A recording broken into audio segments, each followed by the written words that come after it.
कि जब घर का कोई एक व्यक्ति भी अगर शंकर के शिवलिंग पर जल चढ़ाता है तो उसके घर में रहने वाला छोटे से छोटा बच्चा हो, चाहे बूढ़े से बूढ़ा व्यक्ति हो, वो चढ़ाए गए जल का फल पूरे खानदान को मिल जाता है, पूरे परिवार को मिल जाता है।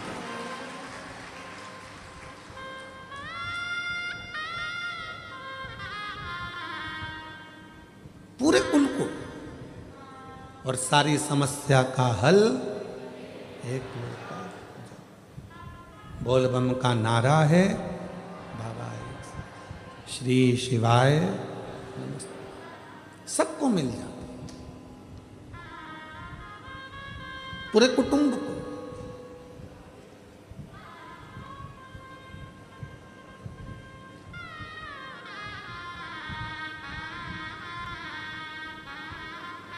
और तेरी कृपा बिना न हिले एक भी अणु, लेते हैं श्वास तेरी कृपा से तनु तनु। बखान क्या करूँ मैं राखों के ढेर का, चपटी भभूत में है खजाना कुबेर का। गंगाधार मुक्ति द्वार ओमकार तू, भोले ओमकार तू। आयो शरण तिहारी शंभु तार तार तू।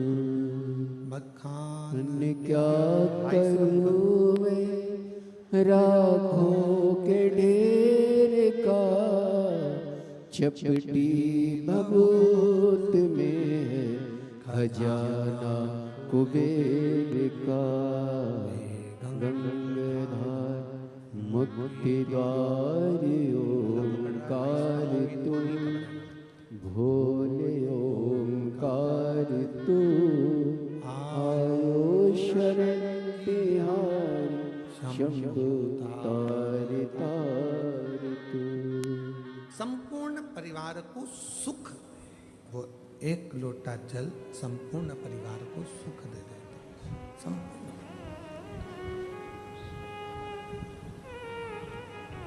आप शिव की आराधना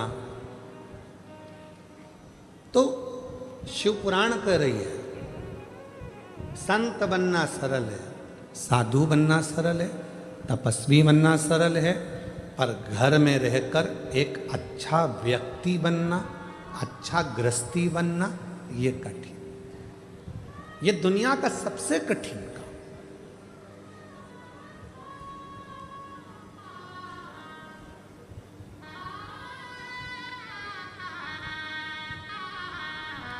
दूसरे को खुशी देना सरल है, पर स्वयं की खुशी लाना कठिन है।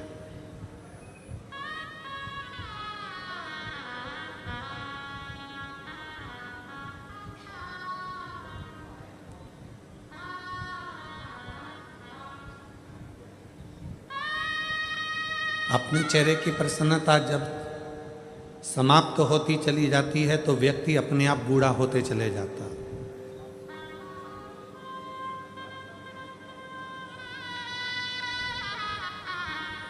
हम कभी कभी सबको कहते हैं आप लोग मुस्कुराया करो,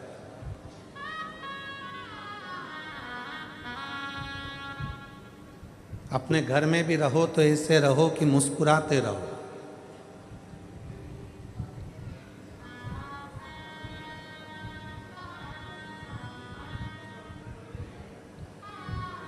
बेटा घर में रहता है तो वो अपनी माँ से ज़्यादा बात करता है। बेटा बेटी बच्चे घर में रहते हैं तो अपनी माँ से ज़्यादा बात करते हैं। पापा से इतनी बात करते हैं क्या? जम के बोलो जरा। नहीं। बच्चे बाहर चले जाते हैं, फ़ोन पे बात करते हैं तो मम्मी से ही ज़्यादा बात करते हैं, माँ से ज़्यादा बात करते हैं, पापा से नहीं, पिता से नहीं।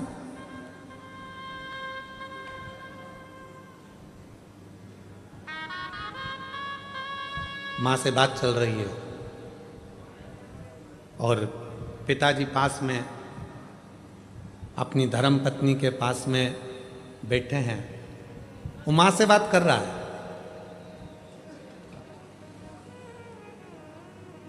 सारी स्टोरी सुना रहा है अपनी मम्मी को, और पिताजी अपनी पत्नी से कह रहे हैं बोल दे धीरे से, उसको सुनाई दे रहा है क्या बात कर रहा है। तो पिताजी अपनी पत्नी से कह रहे हैं बोल दे उसको, टेंशन लेने की जरूरत नहीं है, उसका बाप बैठा है, बोल उसको, उसका बाप बैठा है, टेंशन मत ले, चिंता ना कर, बोल उसको। फोन पे पत्नी बोलती बेटा क्यों चिंता करता है, पापा है ना, सब संभाल लेंगे। कई लोग कहते हैं शंकर भगवान आग बंद करके बैठे रहते हैं, शिवजी मौन होकर बैठे रहते हैं, क्यों? क्योंकि जगत के जितने बच्चे हैं वो अपनी माँ से बात करते हैं, अन्य बहन भाई से बात करते हैं, पर बाप से बात नहीं कर पाते। पर बाप पीछे से इशारा करता रहता है कि चिंता मत करना, मैं बैठा हूँ। शिव कहते हैं तू टेंशन मत लेना, मन के अंदर एक बात संभाल के रखना कि जगत में जब तू पैदा हुआ, पैदा होने के समय पर जब माता के गर्भ से तेरा जन्म हो गया, उस समय से जिस दिन तू मरेगा उस दिन तक तू मेरी औलाद है और मैं तुझे संभालूंगा। और आप प्रैक्टिकल कर कर देखिए, प्रैक्टिकल नहीं, एक प्रयोग आपने देखा होगा कोरोना काल में, हमने खुद देखा है। एक हमारे इंदौर का एक परिवार था, नाम स्मरण में हमें नहीं आ रहा, इंदौर का हमारा एक परिवार था, कोरोना काल में वो उस परिवार के उसका बच्चे का पिता चले गए, कमाने वाला चले गए, बच्चे की मां चली गई कोरोना में, ना बहन थी ना भाई था, एक अकेला छोटा सा 10 वर्ष का बच्चा।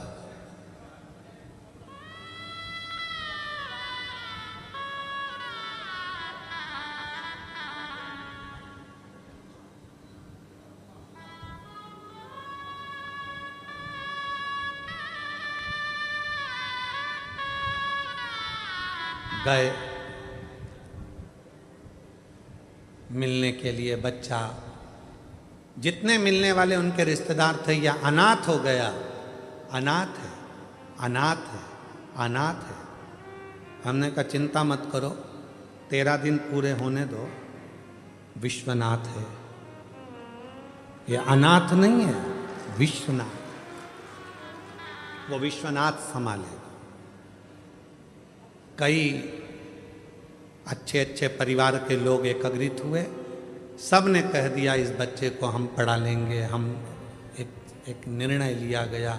आज वो बच्चा अच्छे स्कूल में पढ़ रहा है, अच्छी एजुकेशन कर रहा है और पढ़ने में भी होशियार है। कौन संभाल रहा है? दादी को लगता है कि दादी सोचती है कि मैं परिवार को संभाल रही हूँ, बहू सोचती है मैं घर चला रही हूँ, बेटा सोचता है अगर मैं दुकान नहीं जाऊँगा तो घर नहीं चलेगा, बेटे को लगता है मैं फैक्ट्री नहीं जाऊँगा तो फैक्ट्री नहीं चलेगी, किसी व्यक्ति को लगता है कि मैं काम नहीं करूँगा तो ये काम ही नहीं होगा, मैं करूँगा तो होगा। अंदाजा निकाल दीजिए अपनी बुद्धि में से कि तुम कर रहे हो। जिस दिन तुम्हारी श्वास बंद हो जाएगी, शव पड़ा रहेगा, उस दिन भी तेरा घर चलेगा, उस दिन भी फैक्ट्री चलेगी, उस दिन भी दुकान चलेगी, उस दिन भी व्यापार चलेगा। जिस दिन तू चला भी जाएगा उस दिन भी चलेगा। क्यों? क्योंकि उसने जितना तेरे ललाट पर लिख कर रखा है। घर में 10 लोग रहते हैं तो 10 का भाग्य रहता है, घर में 4 लोग रहते हैं 4 का भाग्य रहता है। याद रखना, सामूहिक परिवार में रहने का हमारा सनातन धर्म कहता है कि परिवार को जोड़कर चलो। क्यों कहते हैं? इसमें परिवार का हित नहीं, तुम्हारा हित है। क्यों?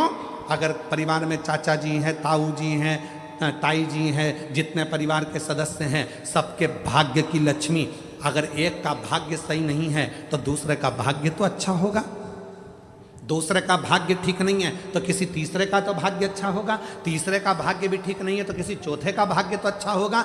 उसी तरह से जैसे किसी एक का भाग्य भी अगर अच्छा है तो घर में बरकत बनी रहती है। जब हम सोचते हैं कि मैं कमा रहा हूँ, मेरी पत्नी कमा रही है, मेरे 2 बच्चे हैं, मैं लेकर अलग हो जाऊँ, अलग होकर देखना कि कितनी समस्याएं सामने खड़ी होती है। फिर कितने के भाग्य करे गया? 4 के भाग्य की लक्ष्मी रह गई, एक तेरे, एक तेरी पत्नी, एक तेरा बेटा, एक तेरी बेटी, बस इन्हीं के भाग्य का जितना आएगा आएगा। तो उस लक्ष्मी में कितना करोगे? एक फ्लैट, एक गाड़ी, एक मोबाइल, गैस की टंकी, बिजली का बिल, बस इतना मैनेज करते जाओगे। पर यदि सामूहिक परिवार में रहते 10 जगह के भाग्य की लक्ष्मी आती तो तुम्हें खर्च नहीं करना पड़ता। जो गैस की टंकी में, बिजली के बिल में और गाड़ी में लगा रहे हो वो तो तुम्हारा सेफ होते चले जाता। पर तुम समझे ही नहीं। तुमने तो सोचा मेरी पत्नी का भाग्य, तुमने सोचा मेरा भाग्य, तुमने सोचा मेरे बेटे का भाग्य, तुमने सोचा मेरी बेटी का भाग्य है। तुम उस परिवार से टूट गए, दूर चले गए, अपना सोचकर कि मैं करूंगा जो होगा, मेरे कहने पे चलो। यही नहीं हो सकता, ये हो नहीं सकता। यीशु महापुराण की कथा यदि ये सब मिलकर करा रहे हैं तो कोई व्यक्ति ये ना सोचे कि मैं करा रहा हूं। जिस दिन मैं का शब्द आ गया तो कार्यक्रम बिगड़ना चालू हो जाता है, और जिस दिन सब मिलकर करा रहे हैं तो कार्यक्रम की सफलता हो जाती है। मैं नहीं, तुम सब हो, तुम सब। वो एक लाइन एक गीत की है, पुराने गीत की, तुम जैसे दोस्तों का सहारा है, तुम जैसे दोस्तों का,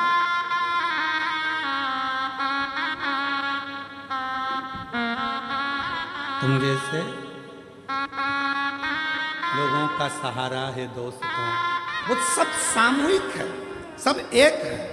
और फिर निवेदन करूंगा, परिवार की एकता,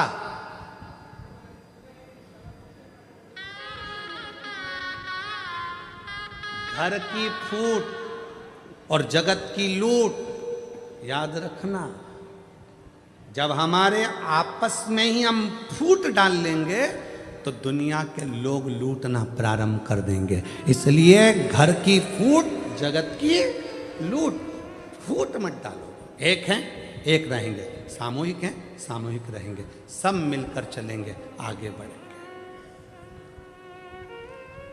सब।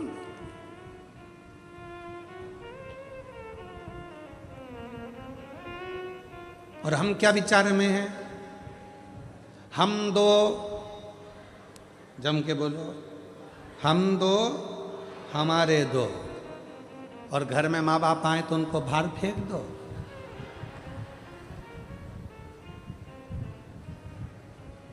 कोई तुम्हारे घर में आया तो उसको बाहर फेंक दो? नहीं, सब मेरे हैं। जितना बन सकता है सामूहिकता में रहने का प्रयास करो। बटोगे तो कटोगे, एकजुट होकर रहोगे तो जिंदगी के हर पहलू, हर पहलू कौन नहीं देता। पर जितनी मेरी जीजियां बैठी हैं, जितने मेरे जीजा बैठे हैं, जितनी मेरी बेटियां बैठी हैं, जितने मेरे बेटा बैठे हैं, जितने बुजुर्ग माँ बाप बैठे हैं, आज एक बात याद कर जाना, तुम किसी से आस लगाना छोड़ दो। आज से नियम ले लो कि मैं अगर आस लगाऊंगी तो मेरे भोले नाथ से लगाऊंगी, बाकी के किसी से नहीं लगाऊंगी। क्यों? हम जिससे आस लगाते हैं वो आस एक ना एक दिन टूटती। कितना सोच के बैठी थी, मेरी बहू आएगी, गरम रोटी खिलाएगी, मेरे पाँव दबाएगी, मेरी चंपी करेगी।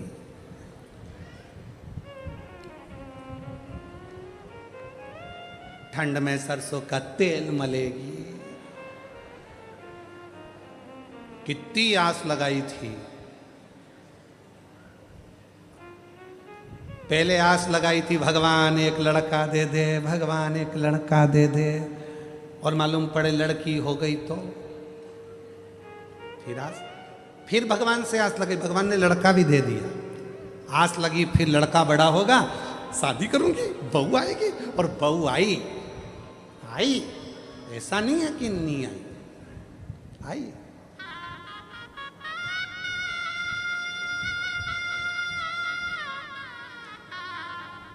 तुमने सोचा था तुम्हारे सिर पे पल्लू लेके पाँव पड़े। वो सुबह से उठ के आई, बहू आई, सुबह से उठ के आई। हेलो मम्मा, चाय बनाई? बहू आई, मम्मा बोली है तू बना हमको पिला। ओ नो, मैं नहीं पिलाऊंगी। मेरे गई कमरे में, सो रहा था भेरू। अजी अजी, और ना जाने कौन कौन से 3-4 शब्द हैं, मैं बोलूंगा तो आप लोगों को बुरा लग जाए। और मेरा बाबू और मेरा वो क्या चाचू की जानू, हाँ ऐसा कुछ बोले। अब उसको उठा रही, अजी उठो। अब वो बोले क्या है, क्या चाय? तो जाना किचन में, मेरी भी बना के ला। मैंने तो मेरे पापा के घर कभी ना बनाई। तूने चाय नहीं बनाई? नहीं, बेवकूफ बनाया, चाय नहीं बनाई। पति गया, चाय बनाई, इतने में माँ आ गई। माँ ने विचार करा तेरी शादी में डीजे पे गाना बजवाया था, अजीबो शान सहनसा। डीजे पे गाना चला था, अजीबो शान सहनसा। आज सहनसा की ये हालत हो गई। बनियान पे चाय बना रही है, चाय।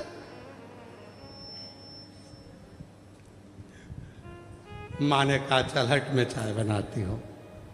किसी को दया नहीं आती, पर वो बुजुर्ग माँ हर जगह पर अपने बेटे के लिए खड़ी हो जाती। वो अपने बेटे के लिए हर जगह पर खड़ी, किसी को लामे बना देती। आज छोड़ दो, आज छोड़ दो। फिर तुमने आस लगाई घर में पोता हो जाए, पोता हो जाए। भगवान की कृपा से पोता हो गया, बड़ा हो गया थोड़ा सा। और पोता तो एक दादी की गोद में बैठकर बोला, ओ दादी, ओ दादी, ओ दादी। दादी बोली हाँ क्या हो गया? वो पड़ोस में कल्लू ले रहनी, वो कल्लू है ना, उसके यहाँ पर आज रायता बना है, चने की सब्जी बनी है, पूड़ी बनी है, बूंदी बनी है, नुक्ती, सेव बना है। इतने में दादी ने बोला बेटा उसकी दादी मर गई ना, इसलिए 12वां है, 13वां है, इसलिए बना है। इतने में गोदी में बैठ के पोता बोला तू कब मरेगी? बूंदी कब मिलेगी?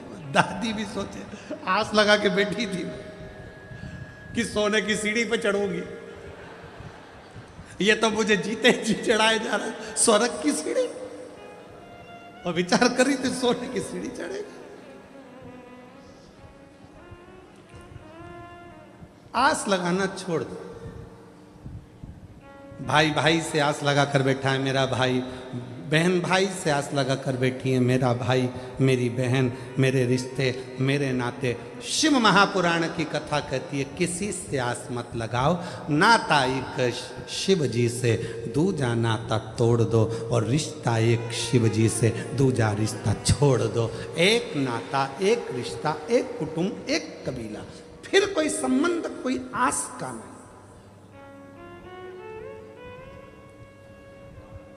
कथा में भी आओ तो आस लगा कर मत आना, कथा में आओ तो आस लगा कर मत आना। मैं जा रही हूं, आगे बैठूंगी। आस लगा के आई थी, अंदर प्रवेश ही नहीं मिला। सबको फोन लगा रही, भैया जी कहाँ हो? भैया जी बोले हमारी तो खुद बैठने की सेटिंग नहीं हो रही, पीछे खड़े। आस लगा के बिल्कुल मत आओ। तुम तो ये सोच कर आओ मेरा शंकर भगवान मेरा भोलेनाथ जहाँ बिठाएगा बैठ जाऊंगी, कथा सुनाएगा सुनूंगी और चली जाऊंगी। जाएं विधि राखे शंभु ताई विधि रहिए, और शिव शंकर हरे शंकर गौरी शंकर कहिए, जैसा शिव रखे वैसे रहने का प्रयास। जैसा शिव, संसार में आस लगाओगे टूटे। एक पत्र है, अच्छा है, देखो।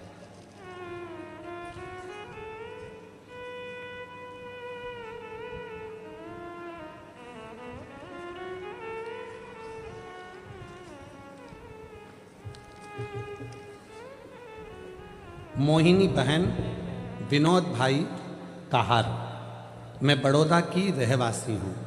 कहीं बैठी हों तो हाथ हिला सकती हैं। मोहिनी बहन विनोद भाई कहार, अगर कहीं बैठे हों तो हाथ हिला सकते हैं। बैठे हैं, हाथ हिलाओ। दिख गए हो, आ जाइए बहन, आ जाओ। मैं मोहिनी बहन विनोद भाई कहार, मैं बड़ौदा की रहवासी हूँ। गुरुजी, मेरी तबीयत अचानक खराब हो गई थी, मुझे अस्पताल लेकर गए, एडमिट किया और 4-5 दिन के बाद बताया गया कि दोनों किडनी खराब हो चुकी है, आपको डायलिसिस करवाना पड़ेगा। घर वाले बहुत परेशान हो गए, तबीयत ऐसी कि बचना भी मुश्किल हो गया था। बाबा, एक लोटे जल का क्या वर्णन करूं। मेरी बहन रोज मुझे सीहोर के रुद्राक्ष का पानी पिलाती और एक बेलपत्र खिलाती। मेरी देवरानी भी शिवजी पर चढ़ाया पानी लाती और पिलाती। इस दौरान मुझे अहमदाबाद ले जाया गया, वहाँ भी यही चीज़ बताई गई कि आपको आजीवन डायलिसिस करवाना पड़ेगा। और वहाँ मेरे भाई की लड़की रुद्राक्ष का पानी लाती, मैंने विश्वास नहीं तोड़ा। मेरे पुत्र ने भी आंवले के पानी का प्रयोग चालू किया। रोज रात को 9:15 वाला जो आपका उपाय है वो मेरे बेटे ने करना प्रारंभ करा। कुंदकेश्वर महादेव का नाम लेकर दवाइयाँ खाती और डायलिसिस चल रहा था, पर डॉक्टर ने कहा कि ये तो जिंदगी भर चलेगा। समझ नहीं आया। रुद्राक्ष का जल पीती और 9:15 वाला जो उपाय था वो करना प्रारंभ करा। आज मैं बाबा को धन्यवाद देने के लिए आई हूँ गुरुदेव, कि आज मेरा एक भी डायलिसिस नहीं होता। मेरी किडनियों ने काम करना प्रारंभ कर दिया और सारी की सारी रिपोर्ट नॉर्मल होने लगी। मेरी सारी की सारी रिपोर्ट नॉर्मल होने लगी। डॉक्टर ने भी बताया कि आपकी दोनों किडनी, डॉक्टर ने भी बताया कि आपकी दोनों किडनी काम करने लगी है, अब आपको डायलिसिस की कोई ज़रूरत नहीं है। ये बाबा की कृपा है गुरुदेव कि आज मेरी किडनियाँ काम करने लगी। शिव पर भरोसा करिए, शंकर पर भरोसा करिए, हम संसार के लोगों पर भरोसा करें।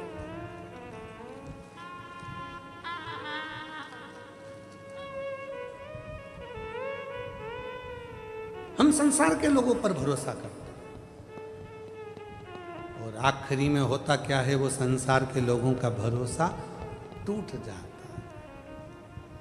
और देख लिया संसार हमने, देख लिया सब मतलब के यार हमने देख लिया, देख लिया संसार हमने, देख लिया झूठे नाते झूठे रिश्ते, झूठे नाते झूठे रिश्ते, अरे झूठा है संसार हमने देख लिया सब मतलब के यार हमने देख लिया। अब उससे विश्वास, उस पर भरोसा जितना दृढ़ होगा, शिव हर पल हर घड़ी हर क्षण तुम्हारे साथ होगा। निवेदन है, आस परिवार पर नहीं, आस रिश्तों में नहीं, आस किसी से नहीं, आस लगाओगे तकलीफ भोगोगे। इसलिए आज तो केवल एक परमात्मा से, शिव से लगा। रोज भगवान को एक लोटा जल चढ़ाने जाओ तो कहकर आया करो, बाबा आखिरी श्वास तक पलंग पर मत पटक देना, शरीर में कोई ऐसा रोग मत दे देना कि मैं पलंग पर सड़ती रहूं। आखिरी सांस तक तेरे मंदिर में आकर एक लोटा जल चढ़ाती रहूं, इतनी दम देना, इतना शरीर को अच्छा बनाना, इतनी शक्ति देना कि मैं आखिरी दम तक भी एक लोटा जल चढ़ाने तेरे दरवाजे तक आ सकूं। आइए।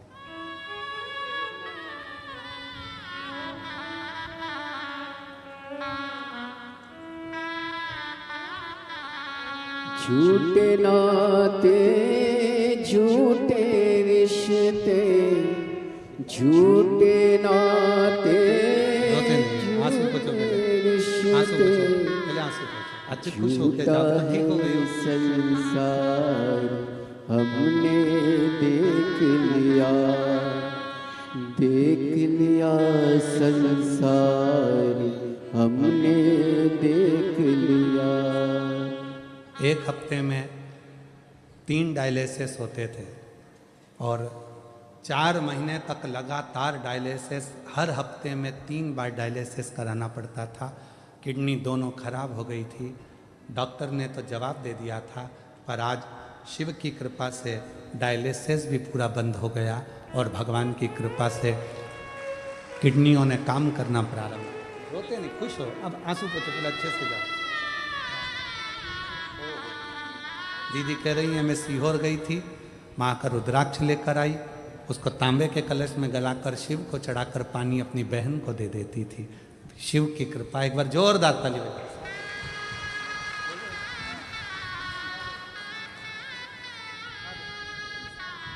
और रिश्ता तेरा मेरा सबसे है प्यारा। डॉक्टर ने कह दिया था बचेगी नहीं, पर शिव की कृपा उसकी उदार है। आप आस से कर, आप किस पर भरोसा कर रहे हो? वो शिव, वो शंकर। जो जैसी भावना लाया वो वैसा ही फल पाया। एक विश्वास अपने, एक पत्र आया, उस पत्र में एक पति अपनी पत्नी के लिए उस पत्र को लिख रहा, और पत्र में उसने लिखा हम पढ़े लिखे हैं, एजुकेटेड हैं। आप कहते हो कि कथा के पंडाल की मिट्टी भी फल देती है। मेरी पत्नी को बच्चे नहीं थे जब सूरत में पहली कथा हुई थी आपकी, जब सूरत में पहली कथा हुई थी, अभी सूरत की दूसरी कथा, सूरत में जब पहली कथा हुई थी तो मैं अपनी पत्नी को केवल दिखाने के लिए ले गया था कि बाबा सब झूठ बोलते हैं, वो पत्र में लिख रहा। और मैं अपनी पत्नी को केवल दिखाने के लिए सूरत ले गया, क्योंकि मेरी पत्नी कह रही थी कि वहाँ की मिट्टी मेरे पेट पर लगाना है, मुझे कथा में लेकर चलो। मैं उसको केवल दिखाने के लिए लेकर गया था कि यह सब झूठ होता। उसने पत्र में लिखा,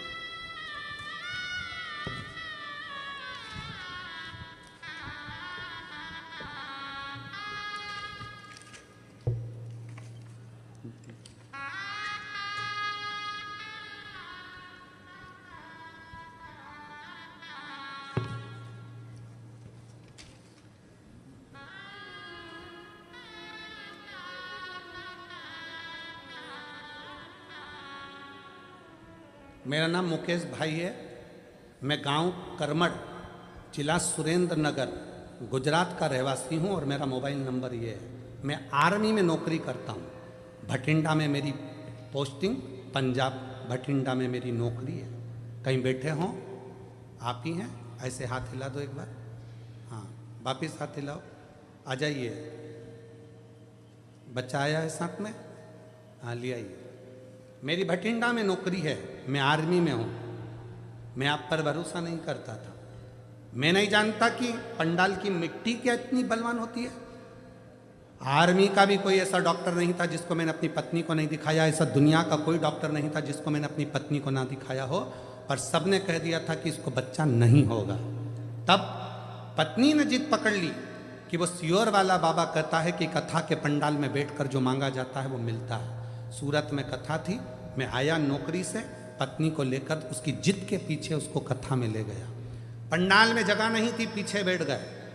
उसी मिट्टी को पत्नी ने कहा लाओ मुझे उठा कर दो, मैं पेट में लगाऊंगी। पत्नी और मैंने मिट्टी उठाई, श्री शिवाय नमस्तुभ्यम कहकर मिट्टी को पेट पर लगाना प्रारंभ करा और कुबरेश्वर धाम जाकर रुद्राक्ष चलाए। और बाबा की ऐसी कृपा हुई कि 11/1/2025 को 11:11 पर मेरे घर में संतान की प्राप्ति हुई। ये शिव की कृपा, ये शंकर की उदारता। मैं नहीं मानता था, मैं नहीं जानता कि शिव महापुराण के कथा के पंडाल की मिट्टी भी इतनी पवित्र हो जाती है शिव नाम उच्चारण से मात्र।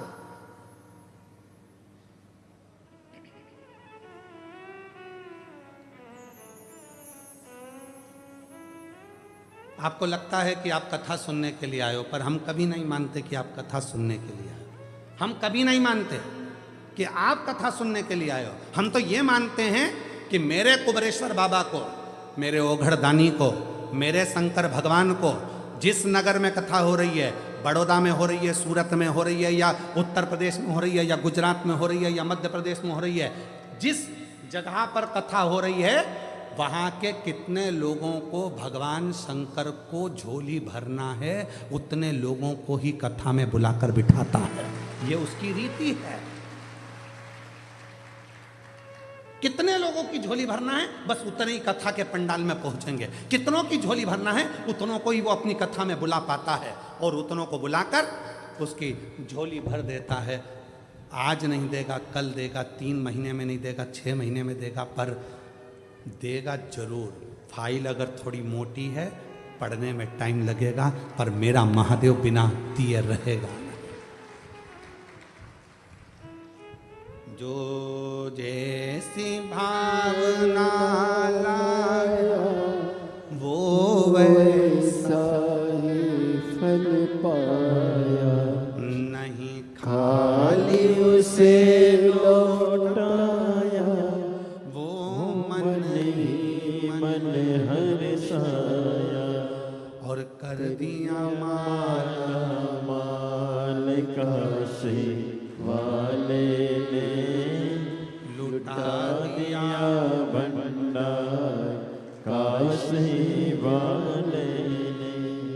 वो उस पर कितना भरोसा है तुम्हारा, उस पर विश्वास कितना है तुम्हारा, उस पर दृढ़ता कितनी है तुम्हारी। आप किससे आस लगा कर बैठे हो, आप किस पर भरोसा कर कर बैठे हो। ये शिव महापुराण की कथा जो बड़ौदा गुजरात में चल रही है, आप सीहोर वाले महाराज को सुनने के लिए नहीं आए हो। ये मन से निकाल देना कि हम सीहोर वाले महाराज को सुनने के लिए आए, सीहोर वाले बाबा को सुनने के लिए आए। नहीं नहीं नहीं, सीहोर वाला बाबा तो कभी शिव पुराण बाजता ही नहीं है। बाजता तो वो ओघड़दानी कुबरेश्वर महादेव है, वो बाजता। सामर्थ्यता नहीं है किसी की कि शिव शंकर की कथा बाच ले, सामर्थ्यता नहीं किसी की कि शिव की आराधना कर ले, सामर्थ्यता नहीं किसी की कि शिव का भजन कर ले। वो कराता है तो करते हैं भाई, वो कराता है तो करते हैं, उसकी कृपा, उसकी दया। जो जैसी भावना लाया वो वैसा ही फल पाया। 11 साल के बाद हुआ है, जोरदार ताली बजाओ। शिव नहीं खाली से लौटाया वो मन ही मन हर्षाया, कर दिया माला माल काशी वाले ने, लुटा दिया भंडार काशी वाले ने, आंसू पोंछ के जा बेटा, लुटा दिया आंसू पोंछो पहले। बाबा के आशीर्वाद से खुश खुश रहो। काशी खुश होके। वाले ने, कर दिया माला माल काशी वाले। जो जैसी भावना लाया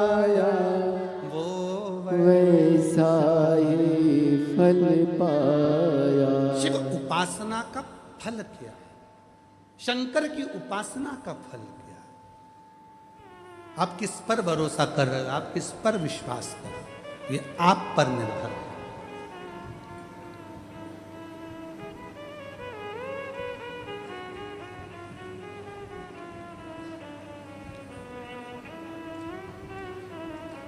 और महाराज वो दुनिया के दुखड़े मिटाने वाला है, वो दुनिया के कष्ट मिटाने वाला है। आस उसी से रखी जा।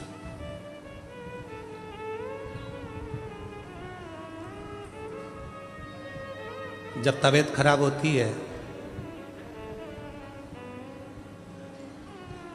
डॉक्टर दवाइयां देता है, बोलो देता है कि नहीं देता है? अरे जम के तो बोलो। पहले देगा गोली दवाई, जब गोली और दवाई से काम नहीं बनेगा तो फिर लगवाएगा इंजेक्शन। बोलो बोलो, इंजेक्शन। दवाई गोली इंजेक्शन से भी काम नहीं चलेगा, फिर आखिरी में कहेगा कि भाई एडमिट हो जाओ, भर्ती हो जाओ अस्पताल में, हॉस्पिटल में भर्ती हो।